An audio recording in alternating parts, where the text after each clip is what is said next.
Magandang araw, magandang umaga, magandang hapon, magandang gabi sa pong mapagpalang araw sa lahat mga kapatid. Welcome po again sa ating video presentation na patuloy po nating ginagawa dahil ito po yung alam natin na maihatid sa lahat ng nangangailangan ang salita ng Diyos, mga kapatid, sa ating kapanahunan. Ngayon po, ngayong umaga, pag-usapan po natin ang napakahalagang usapin sa paglilingkod sa Diyos. Are you Christ's servant? Tayo po ba'y totoong lingkod ng Diyos? Lingkod ng ating Panginoong Kristo? Sabi po ng Matthew chapter 4 verse 10, worship the Lord your God and serve Him only. Ang background sa verse na ito ay kausap ni Jesus si Satanas at sinabihan, sambahin mo ang Diyos at siya lang ang paglingkuran mo. Alam niyo po, si Satanas na binigyan pa ng chance ni Lord na maglingkod ka sa Diyos. Huwag kang gumawa ng uh, mga bagay na taliwas, kalooban ng Diyos, parang ganon. Sinabihan, lalo na tayo, hindi tayo kasing sama ni Satanas. Walang dahilan na hindi sambahin at walang dahilan na hindi paglingkuran ang Diyos. Amen po. Sa 2 Timothy chapter 2 verse 4, the Lord's servant, ito po yung Lord's servant, must not be quarrelsome, must be kind to everyone, able to teach, not resentful. Yung pong servant ng Panginoon, lingkod ng Diyos, ay hindi siya makipag-away. Siya po'y mabait sa lahat at marunong magturo at hindi rin magalitin. Hindi madaling magalit. Ito yung character, ito yung requirements na gusto makita ni Lord sa totoong naglingkod sa Kanya. Bakit ko po i-share ito? Para makita natin ang sarili natin, makita natin buhay natin, saan natin pwedeng ilugar, mga kapatid. Dahil ang dami namang naglilingkod kay Lord, subalit hindi lang mabait sa lahat at madaling magalitin, kunting diferensya, galit agad. Ay maraming naglilingkod, ganun ang ugali, mga kapatid. So ito po'y guidance, ito po'y paggabay sa atin dahil ako po'y naniwala, gusto talaga po nating paglingkuran si Lord. Ay magandang pag may guide para may ayos din po natin ang ating paglilingkod sa Kanya. Amen po. Sabi pa ng Luke 17 verse 9, will he thank the servant because he did what he was told to do. Ay siya ay nagpapasalamat sa lahat na naglilingkod sa Diyos dahil ginawa niya ang anong sinabi. Yung pong Lord's servant, yung pong lingkod ng Diyos, ginagawa niya yung sinasabi ng Diyos. Yung instruction ng Lord, yun ang ginagawa niya. Yun ang Lord's servant. Ang ibig sabihin ko, gusto ko pong iparating na yung sinabi ng Diyos, yun ang gagawin natin. Ang problema, maraming nagkiklaim na servant sila ni Lord, pero hindi naman nila ginagawa yung instruction, yung inutos ng Diyos. Hindi naman nila ginagawa. At maraming nagsiserve na walang ginagawa. Ang tawag doon, servant but not serving. Nagkiklaim sila ay nagsiserve kay Lord, naglingkod sa Panginoon, pero walang ginagawa. Meron. Sabi ng Luke 17 verse 10, so also when you have done everything you were told to do, should say, we are unworthy servant, we have only done our duty. Tinapaganda na nang ginagawa mo, ang ginagawa po natin yung instruction ng Diyos, yung sugo sa Ginoo, ano sa iyang ipabuhat, yung ipinagawa niya sa atin. Then, hindi natin masabi, hindi natin sabihin niya, wala akong kabuluhang lingkod, wala akong kabuluhang servant. We have only done our duty. Napaganda yung, we have only done our duty.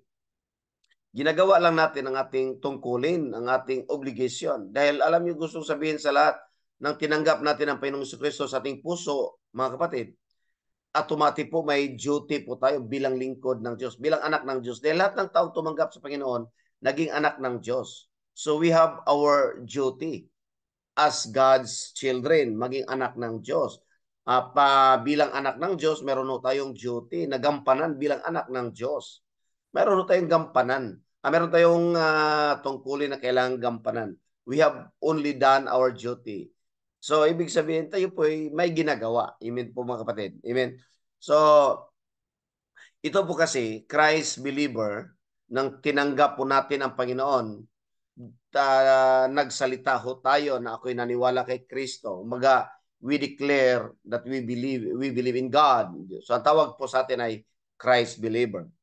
Then, ang kadalasan kasi, after Christ believer, naglilingkod agad sa Panginoon, naging Christ servant. Hindi po kasi dapat eh.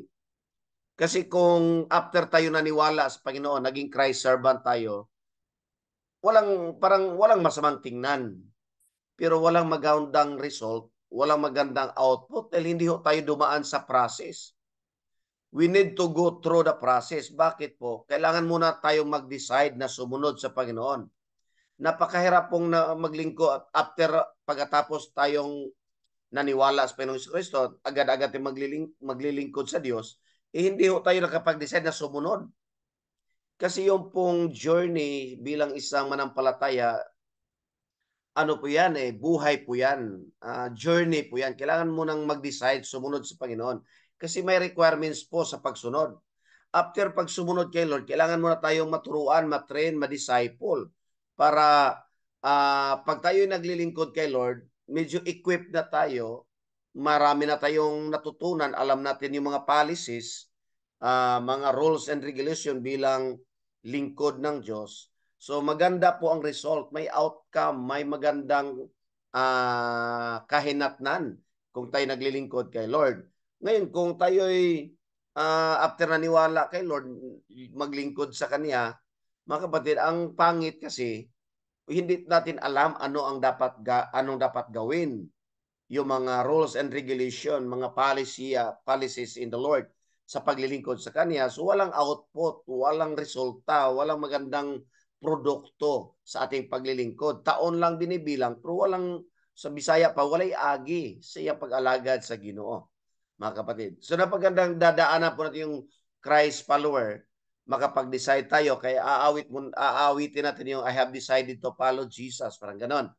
Then, magpaturo tayo. Disipulo is mga disciple, tinunan sa Bisaya, magpatudlo ta para mahimong tinunan.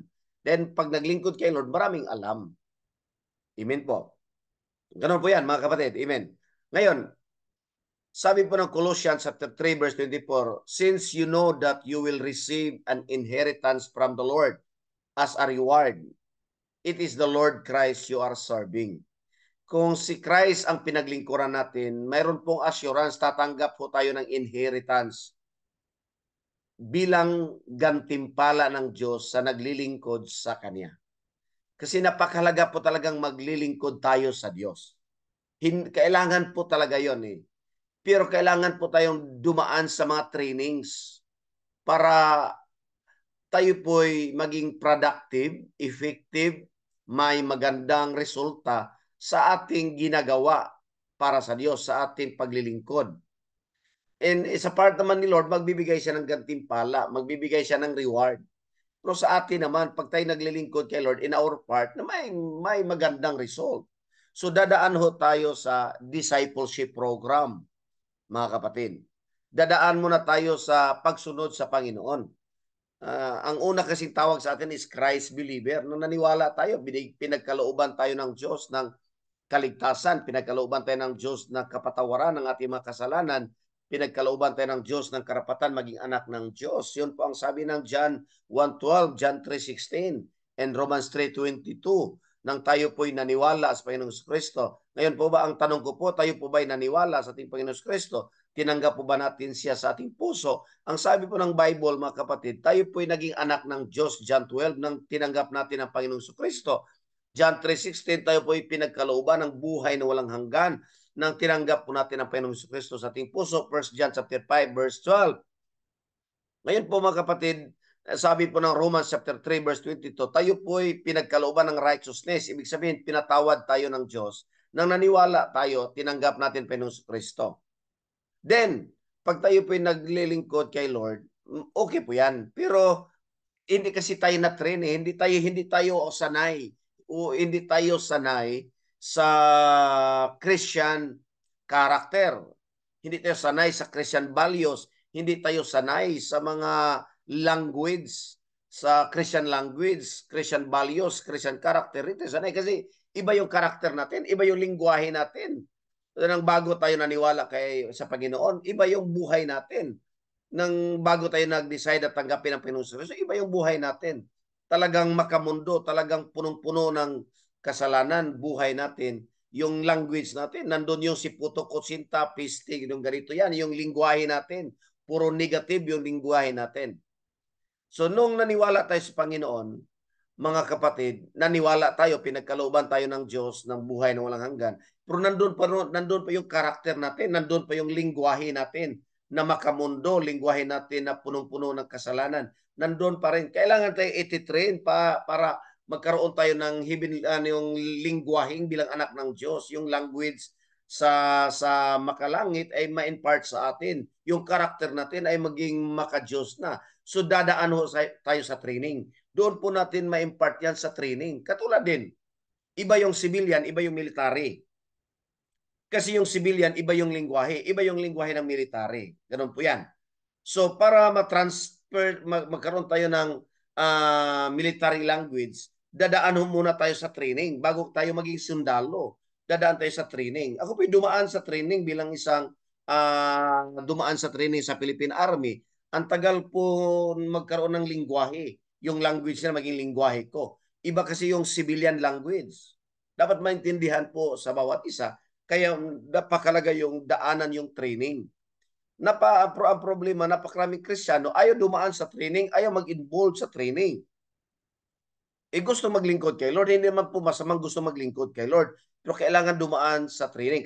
Katulad ng, halimbawa, gusto mo magsundalo, hindi naman pwede kukuha ka ng baril at sasama ka sa gera. Ang mangyari doon, maging casualty tayo. Kailangan mo nang dadaan sa training, magsasubmit ng mga documents, then dadaan sa training para yung language ng sundalo, yung ano ang dapat gawin, matutunan natin. Pag nakagraduate tayo, sasama tayo sa operation, alam na natin ang ating gagawin. Amen po. So ganun po yan. Ang problem, bakit ko po binigyan din na ito? Kasi maraming Kristiyano ayaw magpa-disciple.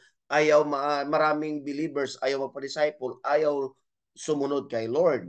Pero gusto maglingkod kay Lord. In serving the Lord, our God, Jesus Christ, we must be submissive to His excellent management. Excellent management. Si Lord po ang pinaka-excellent manager. Siya po, mayroon po siyang management na kailangan po tayong magpasakop doon sa kanyang management. Ay hindi naman pwede maglilingkod ako sa iyo, Lord. Then ayaw natin mag-submit sa kanyang management. Ay hindi pwede yun. Si Lord ang pinaglingkuran natin, kailangan natin i-absorb yung management ng Panginoon.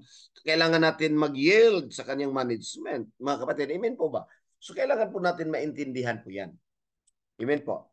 Ngayon po, ganito po yan. Si Jesus Christ, our Lord, siya po ang Lord, siya po ang boss, siya po ang manager, siya ang King. Ang kanyang management po, mga kapatid, dadaan ho tayo sa fivefold ministry. Mayroon pong sinabi sa Ephesians chapter 4 verse 11, mga kapatid, na mayroon pong propeta. May prophet po, may pastor, may apostol, may evangelist, teacher. Ang tawag doon ay servant leader. Sila po yung mga servant ni Lord, pero leader sila. Ito yung prophet. Yung prophet, pastor, apostle, evangelist, teacher, and mga kapatid. Dahil tayo naman po ang servant workers. At tawag sa atin servant workers. Tayo po yung mag-work, tayo po ang tatrabaho. Tawag doon servant workers. Ito po yung mga pastor natin. Ang silang tawag doon, servant din sila kay Lord, pero leader. Sila po, yun po ang management ni Lord. Yun po ang process ng Panginoon. Hindi po pwedeng diretso Jesus Christ din tayo, diretso. Hindi dadaan po tayo. Ito yung sabi ng Bible. Jeremiah 3:15, then I will give you pastor. Bibigyan ko kayo ng pastor. Bakit po? Yun po ang management ng Diyos. Kailangan natin magpasakop doon sa management ng Panginoon. I give you pastors after my own heart. Ang purpose doon, who will lead you with knowledge and understanding. King James Bible po. Sabi po, who will lead you? Kasi mag-lead si inyo.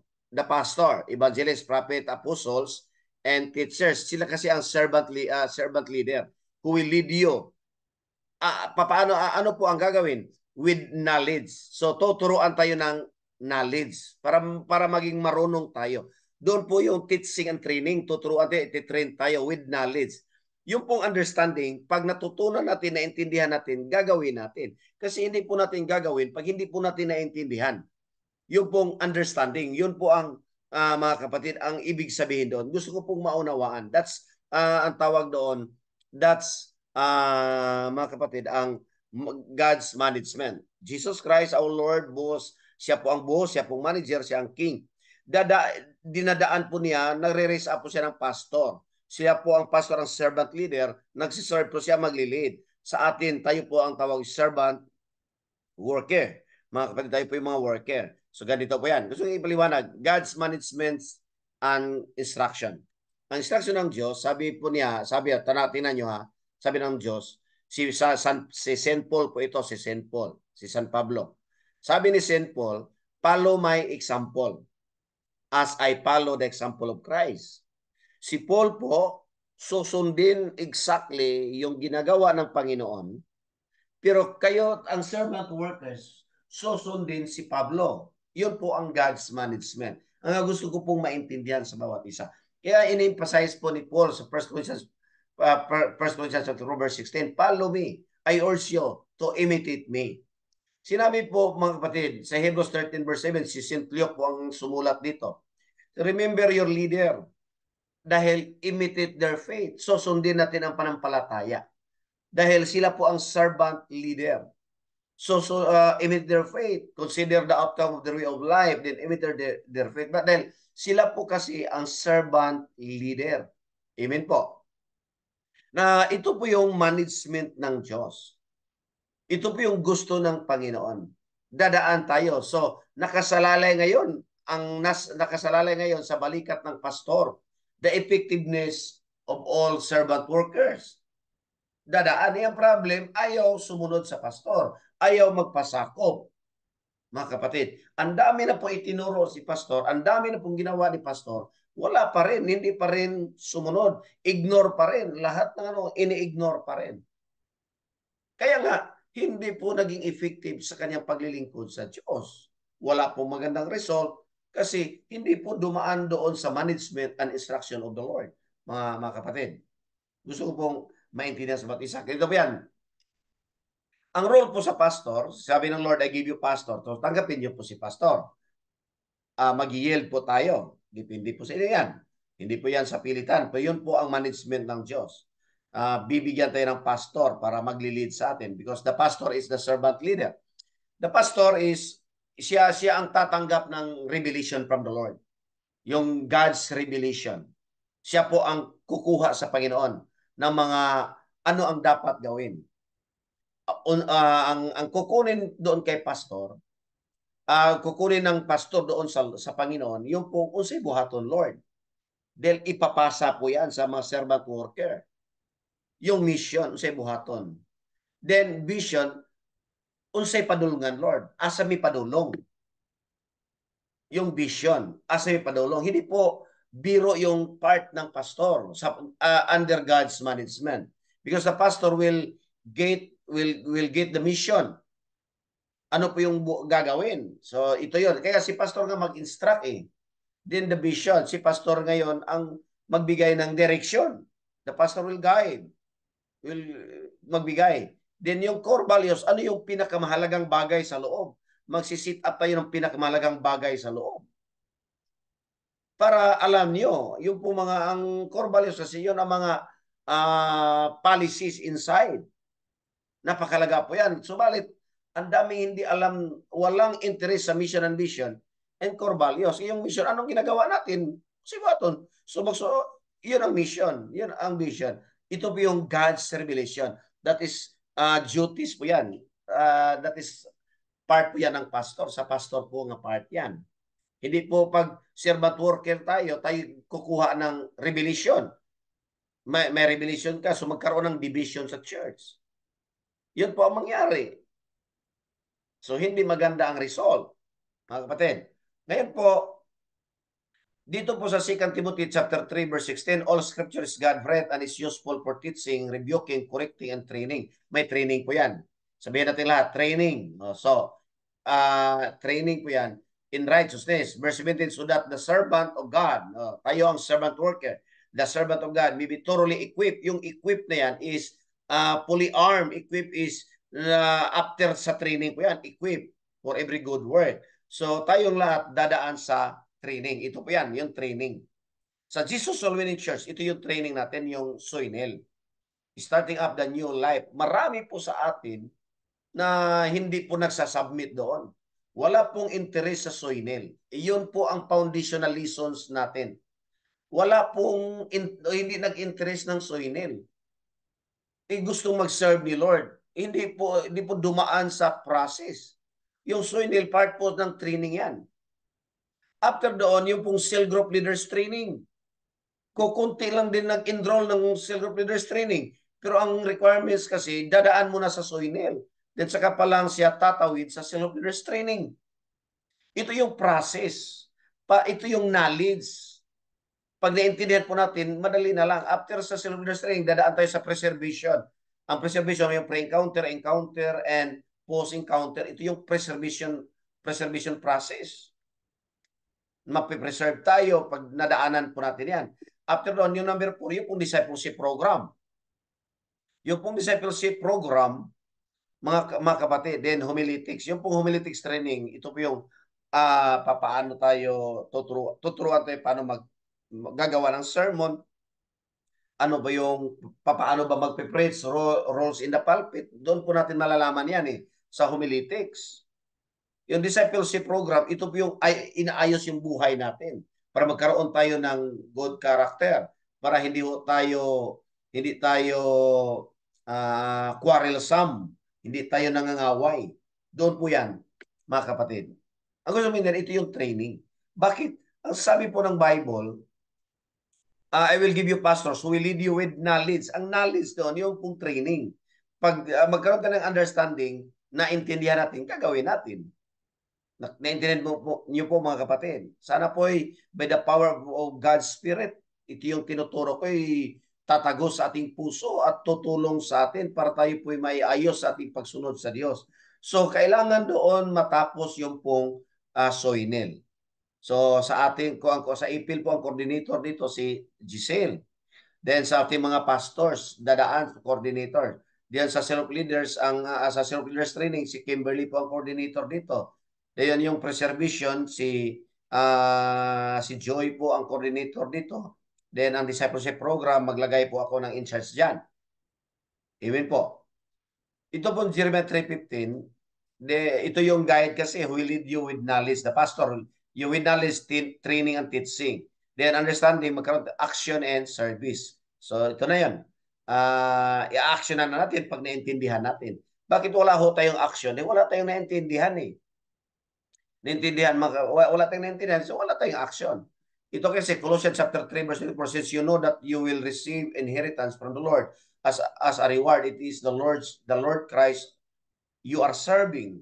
Naglilingkod kay Lord, naglilingkod kay Lord. So, and the Lord's servant, ito yung the Lord's servant must not be quarrelsome, not be quarrelsome, must be kind to everyone, able to teach and not resentful, hindi po magalitin, hindi po nagtanim ng galit. So understanding, pag naintindihan po natin, gagawin natin. So yung pong Lord's servant, yun po yung pag dumaan ho tayo sa discipleship program, mapino po, ma-refine po, maluto po yung pong karakter natin. Ang gandang pong tingnan ng Lord's servant ay mabait. Ang pangit ng Lord's servant pero hindi mabait. Na mga kapatid. Amen? So ito po yung genuine and true servant of Christ. Ito yung program natin. Ito yung servant of Christ. Yung totoong lingkod ng Diyos. Nagsusolwin. Kasi naglilingkod kay Lord. Wala tayong ginagawa. Tapos I am God's servant. Walang ginagawa. Napakalungkot po pag gano'n ang... At actually, yun ang pinakamaraming nangyayari ngayon. Lord servant po walang ginagawa. Tayo nagsusolwin, nangabig og tao, nagsusolwin ho tayo. Nagsisel group ho tayo. Nag-agak o nagpaluap. Nagsilot yung mga Lord servant, iyon ang mga servant worker. Ang tawag na servant worker. Nag-agak, nagpaluap og mga tao. Then na ay ministry. We have ministry. Yung talent natin pagamit kay Lord, nasa finance, nasa music, nasa usherates, at iba-iba pang mga area sa ministry. May ministry tayo. Lord servant, wala namang ministry. Ano ginagawa? Nagsisimba man ako. Yung simba kasi, ano po yan? Yun po yung pag-acknowledge that God is sovereign. Yun po, hindi pa tayo nagsiserve dyan eh. Pati nagsiserve, kailangan magsimba tayo, kailangan mag-worship tayo, kailangan absolutely, kailangan dapat kasi that is non-negotiable. Hindi po yan po pwedeng ipagpalit sa trabaho, worship tayo. Pero ibang usapan ang paglilingkod. Amen po. So then, na ay disciple. Ang ibig sabihin, na kinatudluan. Na ituro mong nalalaman mo, na yung naintindihan mo, na ituro mo, may tinunan, may natudluan, may tinunan. You have 12 disciple. Yun lang ang hindi naman komplikado sa ating church is Jesus Winning Church. Nagsusulwin tayo regardless of the religion, race and color, religious affiliation, regardless. Dadalhin natin sila kay Lord. Yan ang nagsusulwin. Then after pagdadala natin sila kay Lord, isi-cell group natin, ipalo-up natin, gabayan natin. Then yung talent natin, ibigay natin kay Lord. Mag-involve, marunong tayo kumanta, din doon tayo sa music ministry, marunong tayo sumayaw, din doon tayo sa dance ministry. Ano bang mayroon tayo? Then, mag-handle tayo ng disciple. Magtuturo tayo. Aayusin natin yung buhay ng mga taong nadala natin kay Lord. Simple. Pero bakit walang gumagawa, wala na involved? Kasi hindi tayo nagsasubmit sa God's management, mga kapatid. Amen? Gusto ko pong encourage ng bawat isa. Kailangan mo nang mag-decide, Lord, susunod ako sa iyo at magpa-disciple. Saka pa tayo magsiserve kay Lord para may magandang result. Amen po. So tayo po'y magsasubmit sa management and instructions of the Lord. So ngayon po, ang gagawin sa lahat ng makarinig dito, kumontak po kayo sa akin para magkaroon ho tayo ng para sa Soinil po. Kasi bibigyan ko kayo ng link. Mayroon po na kasi itong video recording message ang Soinil. Para matapos 10 lessons po yan. Then, coordinate kayo sa iyong mga cell group leader. Papaano yung Soinil. Pagkatapos ng Soinil, mag-enroll ho kayo sa cell group leaders training. Mga kapatid, unahin mo ng Soinil. Unahin mo natin yung starting up the new life with Jesus. Then, mag-involve tayo sa cell group leaders training. Then, ipipreserve po natin. Ipipreserve po natin ang ating mga nasolwin. Dito lang po mga kapatid, napakadali po yan. So paano yung Soinil Pastor? So coordinate sa mga cell group leader dito sa April, sa mga outreaches natin, coordinate po tayo sa mga pastors. At ilaban po natin yan. Then pagkatapos, enroll po tayo ng cell group leaders training. At ilaban po natin yan. Then pagkatapos, dadaan ho tayo sa preservation. Mag-pre-encounter ho tayo, mag-encounter retreat tayo, at saka mag-post-encounter. Pagkatapos, then doon tayo sa discipleship program. Ngayon, nasabi mo na, Pastor, tapos na ako sa preservation, then proceed na sa discipleship training. Pero balikan mo balikan mo yung Soinil. Napakalaga po yan. Amen po. Sige po. Tumayo tayo. Ako po yung manalangin sa inyo. Lift up your hands to the Lord. At sumunod kayo sa maikling prayer. Sige. Sabihin po natin, Panginoong Hesus, tinatanggap ko po ang iyong excellent management para ako po'y magamit sa iyong kaharian. Patawarin niyo po ako sa aking mga kasalanan. At muli ko pong inaalay ang buhay ko sa iyo. Gamitin niyo po ako for the expansion of your kingdom. Anoint niyo po ako, Panginoon. In the name of Jesus, Father God. Palakasin niyo po ako, samahan, pagpalain, ingatan. Higit sa lahat, gamitin niyo po ako for your glory. Salamat, Panginoon, in Jesus' name. Ako na lang po manalangin, Lord, anoint them, and sila po'y mag-coordinate at mag-submit upang makita nila ang landas na aming tatahakin sa pagsunod at paglilingkod sa iyo. Bless the Jesus All Winning Church, O God. In Jesus' name I pray. Amen. God bless you po. God bless. God bless.